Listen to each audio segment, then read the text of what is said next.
En la historia de la tecnología existen empresas que no solo jugaron bajo las reglas, sino que reescribieron el tablero completo. Hoy vamos a diseccionar una de las corporaciones más imponentes que jamás haya existido. Un grupo de ingenieros que, operando desde una simple cafetería, logró acorralar al gigante intocable de la industria sin ganarse una sola demanda en el proceso. Rompieron el mercado, crecieron hasta convertirse en los líderes mundiales indiscutibles de las ventas de computadoras, y además construyeron la infraestructura del hardware que todavía hoy mantiene a Internet funcionando. Sin embargo, incluso el imperio más grande puede colapsar si se pudre desde dentro. Así que acompáñame a revivir la historia de Compaq. Descubriremos cómo la arrogancia corporativa, las apuñaladas por la espalda de la junta directiva y fallos desastrosos del hardware provocaron una caída de la que no hubo salvación. Así que ponte el pantalón y corre por tu desayuno, porque esta es la historia definitiva de una empresa que voló tan cerca del sol, hasta que sus propias alas de plástico barato se derritieron.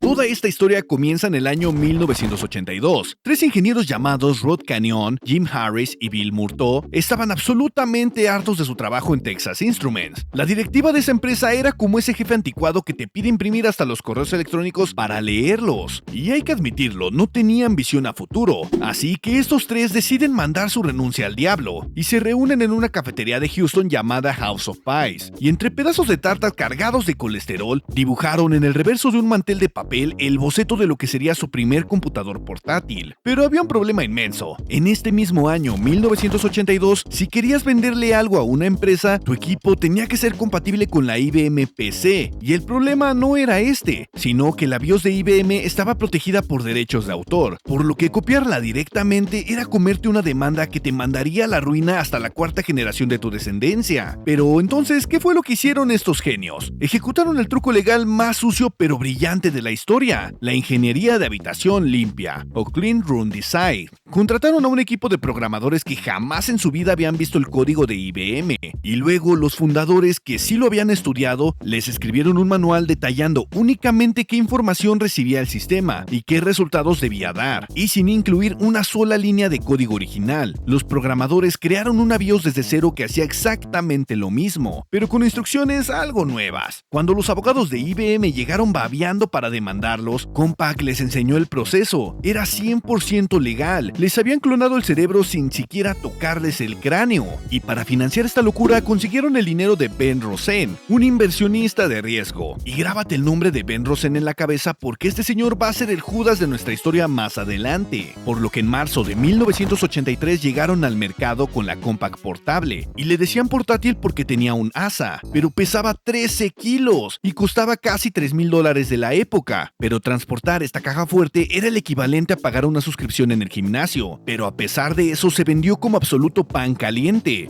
Pero, ¿por qué sucedió esto? Porque era el primer clon que corría todo el software de IBM y que podías llevarte arrastrando a tu casa. Y gracias a este armatoste, Compaq facturó $111 millones en su primer año. Un récord histórico para cualquier empresa estadounidense. Pero en 1984 sacan la Desk Pro, una computadora de escritorio que directamente humillaba las máquinas de IBM, siendo más rápida y estando mejor construida. Por lo que podemos decir que Compaq no vendía basura genérica. Hacían equipos premium. Estaban boxeando en la liga de los pesos pesados y lo peor es que estaban ganando. Pero por supuesto tenían que llegar más lejos. Aquí es donde Compaq pasa de ser el clon a ser tu nuevo jefe. IBM se estaba volviendo lenta y arrogante, asumiendo que ellos dictaban el ritmo del universo. Intel acababa de lanzar su nuevo y brutal procesador de 32 bits, el 80386, por lo que la gigante IBM decidió guardarlo en un cajón y no utilizarlo para no quitarle ventas a sus computadoras más caras. Por lo que Compaq simplemente dijo: sujétame mi bebida. Y en 1986 lanzaron la Desk Pro 386, incluso adelantándose a IBM por meses. Fue un hito histórico. Por primera vez el estándar de la industria no lo marcaba IBM, lo marcaba Compaq. A partir de ese momento Microsoft e Intel se dieron cuenta de que no necesitaban pedirle permiso a IBM para innovar, porque en este caso Compaq era el caballo ganador. Así que a finales de la década, cuando IBM intentó recuperar el control, obligando a todos a utilizar su nueva arquitectura arquitectura patentada y además cobrando fortunas abusivas en licencias, Compaq se reunió con otros 8 fabricantes competidores, la historia de la pandilla de los 9. Juntos crearon el estándar EISA, un formato abierto y libre para todos. Pero estos grandes rojos no solo se quedaron fabricando cajas para escritorio, porque en 1988 sacaron la Compaq SLT-286. Y lo mejor es que su peso bajó a los 6 kilogramos, algo súper ligero si lo comparabas con un yunque de herrería. La pantalla era malísima, y la batería duraba lo mismo que un estornudo, pero fue su primer paso real. Y el verdadero golpe en la mesa llegó en el año 1989, con la familia Compaq LTE. Y cuidado aquí, porque esta es historia pura. Fueron las primeras computadoras notebook con el tamaño exacto de una hoja de papel estándar, que incluso tenía un disco duro real y una disquetera. Pero como el departamento de ingeniería a veces tenía ideas de científico loco, a mediados de los años 90 sacaron la línea Compaq Aero. Eran sus portátiles preciosas, también eran diminutas, pero con una decisión de diseño absolutamente psiquiátrica.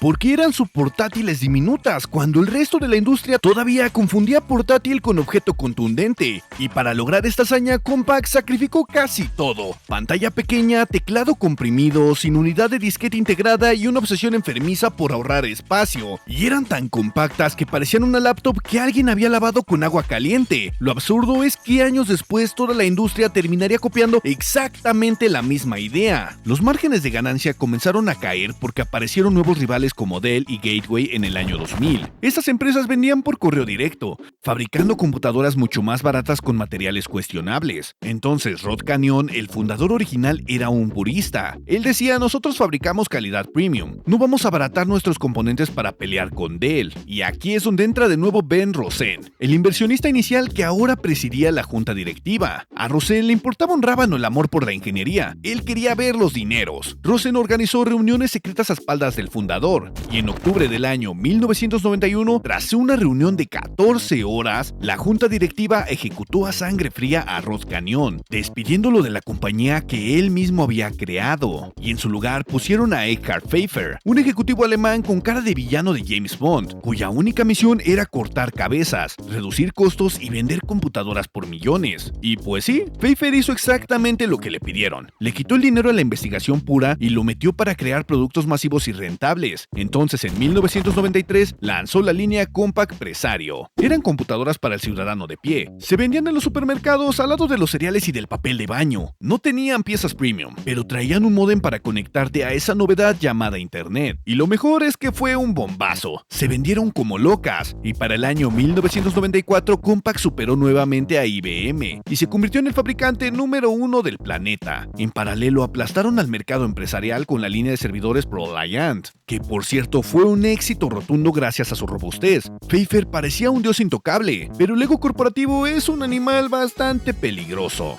por lo que comenzaron ciertos escándalos de calidad. Al enfocarse en hacer equipos baratos como rosquillas, comenzaron a salir monstruosidades. Los foros de soporte técnico de la época ardían con quejas sobre modelos como la serie Presario 1200 y 1500. Las bisagras estaban hechas de un plástico tan barato y quebradizo que la pantalla se partía con solo abrirla. Además, varias computadoras de escritorio tenían unos gabinetes tan mal ventilados que se convertían en hornos, acortando literalmente la vida útil de sus propios discos duros por puro calor. Por lo que Pfeiffer perdió la cabeza por completo. Decidió que no le bastaba con reinar en las computadoras personales, quería adueñarse de toda la tecnología existente, y en el año 1997 compró Tandem Computers por tan solo $3,000 millones. Y en 1998 cometió uno de los errores corporativos más discutidos y catastróficos de la industria informática. Compró a DEC, o también conocidos como Digital Equipment Corporation, por la salvajada de $9,600 millones.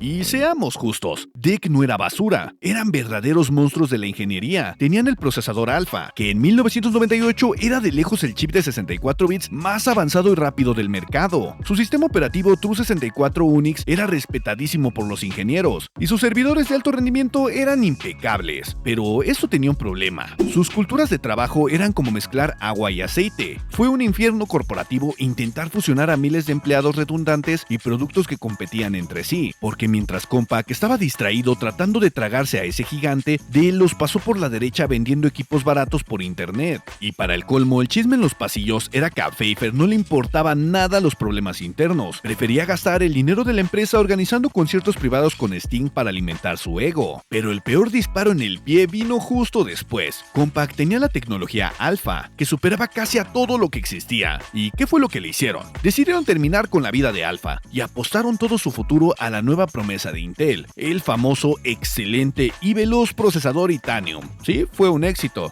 Es sarcasmo, porque realmente fue un desastre épico. Itanium rindió tan mal en sus inicios, se retrasó tanto y fue un pozo de dinero tan absurdo que la industria lo bautizó como el Titanic. Pero ¿qué fue lo que pasó con Compaq? Mientras Compaq se tragaba este barco en llamas, AMD sacó a sus procesadores Opteron con la tecnología x86-64, garantizando compatibilidad con todo lo anterior. Así que AMD dictó el nuevo estándar del mercado y Compaq se quedó con cara de tonto, habiendo sacrificado a su mejor caballo de carreras por una mula coja y además ciega. Pero eso sí, en medio de todo este caos directivo, los laboratorios de Compaq lograron crear magia pura. En una época donde los teléfonos móviles solo servían para mandar SMS y jugar a la viborita, Compaq decidió meterse en el mercado de las PDAs, o también conocidas como asistentes personales. En el año 2000 lanzaron la Compaq iPAQ.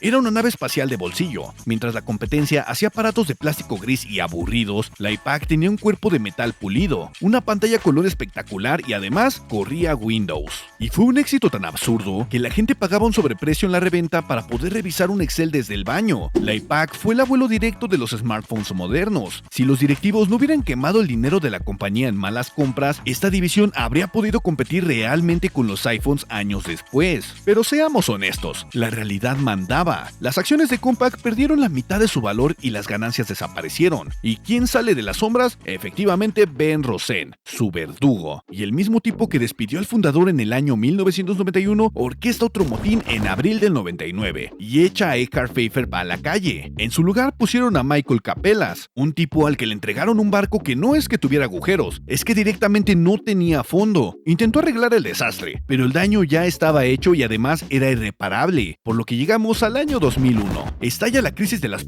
.com y nadie compra tecnología. Compaq está sangrando dinero a borbotones. Al mismo tiempo, Hewlett Packard o HP, liderada por una CEO extremadamente polémica llamada Carly Fiorina, también estaba perdiendo el terreno a lo bestia, y en un momento de pura desesperación para no hundirse solos, Fiorina y Capellas deciden atar a las dos empresas. Anuncian la fusión de HP y Compaq por $25 millones.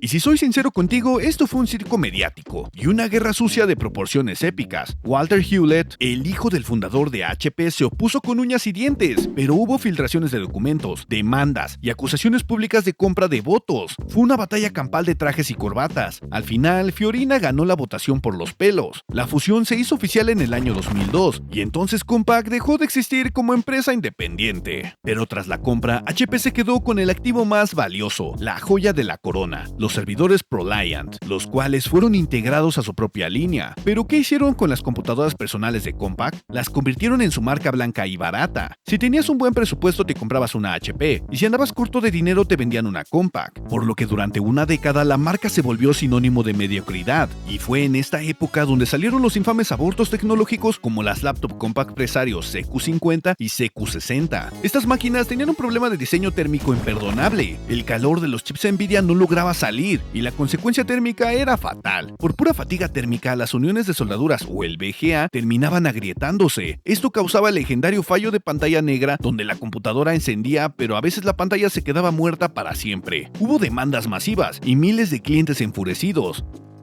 Por lo que finalmente en el año 2013, después de haberse arrastrado con el nombre por el lodo, HP le dio el tiro de gracia y anunció que dejaba de fabricar computadoras Compaq para siempre.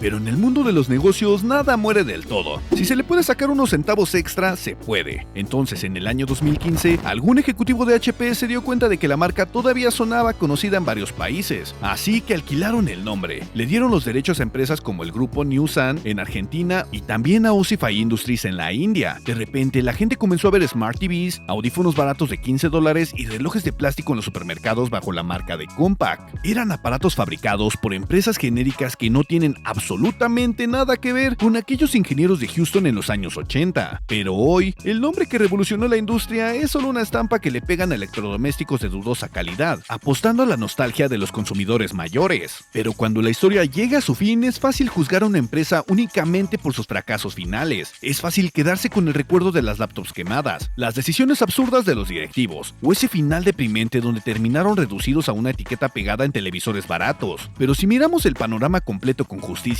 es imposible no sentir respeto y hasta cierta empatía por lo que Compaq llegó a ser. Ellos fueron los pioneros absolutos que destrozaron a un monopolio que parecía invencible. Demostraron que con talento se puede jugar y ganar bajo las mismas reglas de los grandes, mediante la habitación limpia. Fueron los primeros en entender cómo realmente se hacía una computadora portátil con la serie LTE y liberaron la tecnología creando el estándar EISA. E incluso de sus caprichos corporativos más tóxicos, como la compra de DEC, el mundo heredó talento y patentes invaluables. Sentaron las bases de la infraestructura mundial con sus servidores ProLiant y lograron posicionarse en la cima de la montaña. Pero la presión de la industria tecnológica es trituradora. La corporación creció a tal nivel que se volvió inmanejable. La exigencia constante por abaratar costos, la guerra de poder en la junta directiva y un mercado que no perdona un solo error hicieron que su final fuera tristemente inevitable. Ninguna empresa puede sostener ese nivel de caos interno para siempre. Y aún así, la próxima vez que abras tu laptop ultra ligera o que tu conexión a internet responda en milésimas de segundos gracias a un centro de datos masivo, recuerda que la base de todo esto nació de una simple cafetería en Texas. Compaq desapareció en los estantes, es cierto, pero su legado sigue latiendo en el corazón mismo de la tecnología moderna. Pero antes de que te vayas, quiero mencionarte que abrí un apartado de membresías, así que te invito a verlo y si quieres ayudarme, te agradezco de corazón que te unas a esta comunidad. Y si te gustaría saber de algún tema en especial de algún procesador, puedes hacérmelo saber igual en la caja de comentarios. Y las encuestas para los videos de cada miércoles podrás verlas los días domingos por la mañana, para que puedas votar por el siguiente video. Así que si estás escuchando esto, estate atento a las encuestas, porque estaré dejando 3 opciones para el próximo video en la próxima encuesta del canal. Te invito a darle like al hyper y a suscribirte. También a seguirme en mis redes sociales, las cuales estarás viendo en pantalla. Y si quieres apoyarme con un super, claro que puedes hacerlo. Te dejo en pantalla cómo hacerlo. Así que yo soy Alan, el gamer desempleado, y nos veremos en el próximo capítulo.